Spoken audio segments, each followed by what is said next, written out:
Hello friends, welcome back to my YouTube channel. આજે આપણે બનાવીશું ભરેલા ભીંડાનું શાક। આજે આપણે નવી જ રીતે ભરેલા ભીંડાનું શાક બનાવીશું। સાથે આપણે ભીંડામાં ભરવા માટેનો જે મસાલો હોય છે તે પણ એકદમ નવી જ રીતે આપણે તૈયાર કરીશું। તો આ શાક એકદમ ટેસ્ટી, ચટપટું અને તમે આ શાકને પૂરી, પરાઠા કે પછી રોટલી સાથે ખાશો તો 100% જમવાનો સ્વાદ વધારે એવું આપણે ભીંડાનું ટેસ્ટી શાક બનાવીશું। તો ચાલો જોઈ લઈશું ભરેલા ભીંડાનું શાક કેવી રીતે બનાવવું। રેસીપી ગમે તો વિડીયોને લાઈક અને શેર જરૂરથી કરજો। તો ભરેલા ભીંડાનું એકદમ ટેસ્ટી અને ચટપટું શાક બનાવવા માટે સૌપ્રથમ આપણે 250 ગ્રામ જેટલા ભીંડા લેવાના છે। તો ભીંડા આ રીતના કૂણા હોય અને તાજા હોય એવા જ લેવાના છે।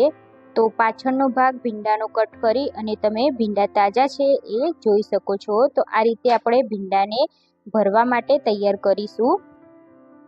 તો આ રીતે ભીંડાને ભરવા માટે આપણે ભીંડાને કટ કરીશું। તો એના માટે આપણે આગળને અને પાછળનો ભાગ કટ કરી અને વચ્ચે આ રીતનો એક કટ મારી દઈશું, જેથી આપણે એમાં મસાલો ભરતા ખૂબ જ ઇઝીલી ફાવે અને ભીંડો અંદરથી બગડેલો હોય તો તેમને ઇઝીલી ખબર પડી જશે। તો હવે આપણે મસાલો રેડી કરવાનો છે। તો એના માટે આપણે 10 થી 12 જેટલી લસણની કળીની આપણે વાટી લેવાની છે। તો ખાયણી દસ્તાની મદદથી આ રીતે આપણે લસણની પેસ્ટ બનાવી લઈશું। જો તમે લસણ ના ખાતા હોય તો સ્કીપ કરી શકો છો। હવે 1/4 કપ જેટલા આપણે લીલા ધાણા લઈશું। એમાં જે લસણ વાટીને રાખ્યું છે તે એડ કરી દઈશું। તો એકદમ ટેસ્ટી શાક બનાવવાનું છે એટલે આપણે અહીંયા લસણ આગળ પડતું લેવાનું છે। હવે આપણે મસાલા કરીશું। તો અહીંયા આપણે અડધી ચમચી જેટલું મીઠું એડ કરી દઈશું। સ્વાદ મુજબ મીઠું એડ કરવાનું। અડધી ચમચી આપણે હળદર પાવડર એડ કરીશું। અડધી ચમચી આપણે ગરમ મસાલો એડ કરીશું। 1 ચમચી આપણે લાલ મરચું પાવડર એડ કરીશું અને 1 ચમચી આપણે ધાણા જીરું પાવડર એડ કરીશું અને 1 પિંચ જેટલી આપણે હિંગ એડ કરીશું। હવે આપણે સરસ રીતે આ મસાલાને મિક્સ કરી લેવાનું છે। તો હાથની મદદથી આપણે બધો મસાલો સરસ રીતે મિક્સ કરી લઈશું। તો આ મસાલામાં તમારે ચણાનો લોટ એડ કરવો હોય તો ચણાના લોટને થોડો શેકી અને પછી એડ કરવાનો રહેશે। પણ આપણે કોઈ પણ જાતનો ચણાનો લોટ કે પછી સિંગના દાણાનો ભૂકો કશું જ એડ નથી કરવાનું, છતાં આપણા ભીંડા એકદમ ટેસ્ટી અને એકદમ ચટાકેદાર બનશે। તો અહીંયા આપણો મસાલો રેડી થઈ ગયો છે। તો હવે આપણે ભીંડામાં મસાલો ભરવાનો છે। તો આ રીતે આપણે જે વચ્ચે કટ લગાવી હતી તેમાં આ રીતે મસાલો ભરવાનો છે। તો એકદમ પરફેક્ટ રીતે અને એકદમ પ્રોપર આપણે મસાલો ભીંડામાં ભરી લેવાનો છે। લગભગ અડધી ચમચી કરતાં પણ ઓછો આપણે આમ ભીંડામાં મસાલો ભરી લઈશું। તો એવી જ રીતે આપણે બધા ભીંડામાં મસાલો ભરી અને રેડી કરી લઈશું। તો અહીંયા આપણા ભીંડા રેડી થઈ ગયા છે। હવે આપણે ભીંડાનો વઘાર કરીશું। તો એક પેનમાં આપણે 3 થી 4 ચમચી જેટલું તેલ એડ કરીશું। તો આ શાકમાં તેલનું પ્રમાણ થોડું વધારે જ રાખવાનું। તેલ ગરમ થાય એટલે આપણે 1 ચમચી જેટલી રાઈ એડ કરી દેવાની અને રાઈ ફૂટે એટલે આપણે 1 ચમચી જેટલું જીરું એડ કરી દેવાનું। તો 4 થી 5 નંગ જેટલા આપણે મીઠા લીમડાના પાન એડ કરી દઈશું અને 1 પિંચ જેટલી આપણે હિંગ એડ કરી દઈશું। તો આ રીતે ભીંડાના શાકનો વઘાર કરીશું તો આપણું શાક એકદમ ટેસ્ટી બનશે। હવે આપણે જે લસણની કળી બચાવીને રાખી હતી તેના આ રીતે ટુકડામાં કટ કરી અને તેલમાં આપણે તેને સોતે કરી લઈશું।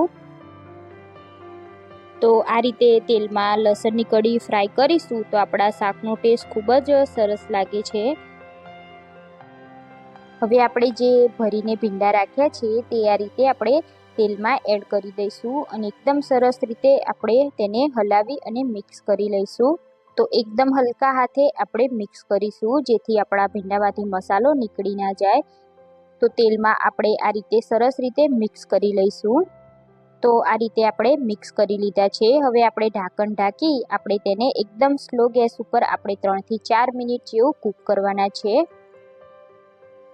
તો લગભગ 3 થી 4 મિનિટ જેવું થઈ જાય એટલે આપણે ચેક કરી લઈશું। તો અહીંયા તમે જોઈ શકો છો આપણા ભીંડા એકદમ સરસ રીતે કૂક થઈ ગયા છે। તો ફરી આપણે તેની સાઈડ ચેન્જ કરી લઈશું અને હજી પણ આપણે 1 થી 2 મિનિટ જેવું આને કૂક થવા દઈશું। તો ફરીવાર આપણે ચેક કરી લઈશું. તો તમે જોઈ શકો છો, જોતાં જ ખાવાનું બંધ થઈ જાય એવું આપણું ટેસ્ટી ભીંડાનું શાક અહીંયા રેડી થઈ ગયું છે. તો આ રીતે ભીંડામાંથી તેલ છૂટું પડી જશે એટલે આપણે ગેસની ફ્લેમને બંધ કરી લઈશું. તો એકદમ સરસ ટેસ્ટી મસાલેદાર આપણા ભીંડા રેડી થઈ ગયા છે. તો હવે આપણે આને ગરમ ગરમ તો આ ભીંડાના શાકને તમે પૂરી, પરાઠા કે રોટલી સાથે ખાશો તો ખાવાનો ખૂબ જ સ્વાદ વધારી દેશે. બાળકોથી લઈ મોટાને બધાને જ આ ભીંડાનું ટેસ્ટી શાક બહુ જ ભાવશે. તો તમે પણ આ રીતે જરૂરથી ટ્રાય કરજો અને કેવું બને છે એ મને કમેન્ટ બોક્સમાં જરૂરથી જણાવજો. જો રેસીપી ગમી હોય તો મારા વિડીયોને તમે લાઈક અને શેર જરૂરથી કરજો અને તમારા ફ્રેન્ડ્સ અને ફેમિલી મેમ્બર સાથે વિડીયો શેર જરૂરથી કરજો. અને ચેનલને સબસ્ક્રાઈબ ના કરી હોય તો ચેનલને સબસ્ક્રાઈબ કરી લેજો અને બાજુમાં આપેલા બેલ આઇકોન પર ક્લિક કરી લેજો, જેથી આવી નવી રેસીપીના નોટિફિકેશન તમને મળી શકે. તો ફરી મળીશું આપણે નવી રેસીપી સાથે. જય શ્રી કૃષ્ણ.